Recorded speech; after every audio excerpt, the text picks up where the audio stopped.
Ayan, gagawa ako ngayon ng napakasarap na dessert, no? So, ngayon, ayan, kung gusto mo talagang kumain ng masarap at napaka-protein na ice cream para sa tag-init kasi gumagawa talaga ako nito pag tag-init kasi kailangan ma-refreshing yung katawan natin. So, ayan, dahil gusto kong kumain na masarap, so kailangan medyo masarap ang timpla niya, hindi masyadong matamis. Kaya mula nung gumagawa talaga ako nito, hindi na ako bumibili sa labas kasi bukod sa mamahalin pa.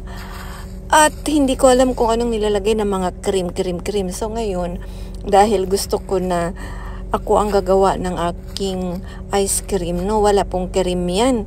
So, ang ginagawa ko ay soya milk or vitamin or almond milk, no? Tapos, ang nilagay ko, ayan yung kamuti na ube. Gumagawa din ako niyan, no? Tapos, yung prutas, galing sa garden yan, no? So, ayan, napakasarap na homemade talaga na masarap na dessert, no? Kaya pag gumawa ako nito, hindi na ako kakain doon sa labas kasi medyo mahal nga lang at saka pricey, 'di ba? At saka gusto ko yung gawa ko talaga napakasarap, healthy. So, health is wealth, no?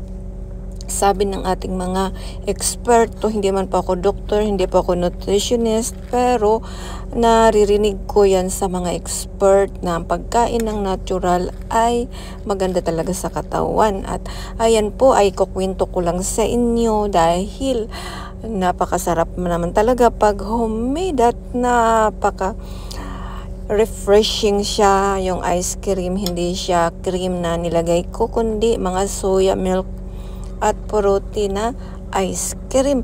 Yun lang po guys, no? In the Philippines naman, sa Pilipinas naman, no?